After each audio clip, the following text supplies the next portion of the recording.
Welcome back to another episode of the Science Winning Podcast. My name is Pradeep Sangha, and I'm your host here for today, talking about feedback and the importance of feedback when it comes to improving your performance, but also improving your quality of life. So we're going to talk about how feedback actually enables you to perform at a higher level and enables you to have more fulfillment in life as well. Okay. But before I get into that part, I want to just talk about the science a little bit and give you a little bit of background. If you have or have not tuned into any of my previous episodes where I talk about energy and information and how everything in this world and universe is really tied together by energy and information. So anytime you speak, you make a movement, even your thoughts require information and they require energy. And anytime you expend energy, you're also sharing information. Anytime you consume energy, even by eating food, that food, those nutrients in that food actually contain information for your body as well. So when you digest an apple, those nutrients, whether it's glucose or whatever it might be, certain types of vitamins or minerals, all of that is getting interpreted and translated by the cells in your body. And they use that energy and they use that information. And so why is this important when it comes to performance? Okay. It's important because in order for you to perform at a higher level, or those around you, so if that's your executive team, they need to have effective feedback. Okay. Because if energy is what enables them to do the work, information is what helps them direct where that energy goes and how much of that energy they direct to a certain area, whether it's working on this particular file or this particular client or working on this area of improvement that they need to make. Feedback is what enables them to utilize energy effectively. Okay. So this is why it's so critical for us to be able to share feedback, not only to ourselves, but to other people. So when we are working, we should constantly be looking for feedback in terms of how good we are doing. So this naturally happens. If you're CEO up in front of the room talking to your executive team or your board of directors, what you're going to be observing is people's facial expressions. How are they actually accepting your information?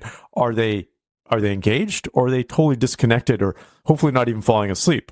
Because that is information. That is feedback for you to be able to take in, to be able to shift your performance and make adjustments. The challenge happens, though, is that when we don't have a proper feedback system, or when we have no feedback system at all. So if we are talking and we're just, in our heads and we're just rambling away, we're not paying attention to the feedback from the room, and this happens, I've seen CEOs do this over and over again, then we're not going to be able to enhance the way we speak, our tone of voice, the message we're trying to get across, and therefore our performance isn't going to be optimized. So for performance to be optimized, you always have to take in information. That's absolutely critical. Now, the information, and I've done a previous episode on this, has to have these four elements. The information has to be timely, it has to be actionable, it has to be relevant, and it has to be accurate. So it's what we call the acronym TARA, right? Timely, actionable, relevant, accurate. It has to have those four things. Because when you have information that's timely and accurate and relevant and actionable, you can actually make adjustments on the fly. But if it's not timely, for example, then you can't make adjustments in time. If it's not accurate, then you can't make adjustments in time either. So let's just say, for example, you are sitting in front of a boardroom, you make a presentation, and you're not looking for feedback, and you haven't really received that information. You continue to talk, but someone has recorded you speaking, and then you watch the recording after. And you're just looking at yourself like, oh my God, I can't watch myself talk. I can't believe I said that, or the way I was saying that. I wasn't paying attention. Oh, look, half the people in the room are falling asleep. Okay, so that is information. It might be accurate, but it might not be timely. Okay, so for feedback to be effective, it has to have those four elements. There's something else as well. We also have to be aware of the feedback that we give to other people, because this isn't only for ourselves, it's for other people. And sometimes the people on our teams, whether it's the executive people or other people that even people in your family, for example, your spouse, your significant other, your kids, they all require feedback to know whether they are performing well or not. Now, this word performance doesn't have to be taboo.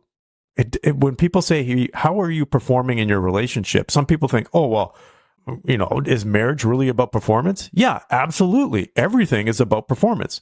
How you show up as a parent is absolutely about performance, because performance by definition is getting the results that you're looking for. Okay, so that's what performance is. And doing it in a consistent manner. So for you to do that, you got to have feedback. And for people on your organizational team or even your family team, they need to get the feedback as well. So it's always nice to provide consistent feedback to those around you, even if you don't feel like it. And even if you feel like you perhaps do already. Many of us, this is one thing that's been acknowledged through studies over and over again, is many people don't feel like they get sufficient feedback in a timely and frequent or consistent enough manner, whether that's from their boss, their spouse, their kids, whatever it might be. And it could be as simple as, well, you know what? I loved what you did for me this morning, or I just loved what you did for me now, and here's why. So this is important. It's not just, hey, you did a great job, congratulations. It's what is behind that. What is the constructive mechanism? So think about it as a coach. When a coach goes to a player and says, hey, look, you just did an awesome job. Okay, that's decent coaching. But an excellent coach does this. Hey, you did an awesome job because the way you shot that ball and the way you just flicked your wrist, I'm talking about basketball here, right? That was perfect form.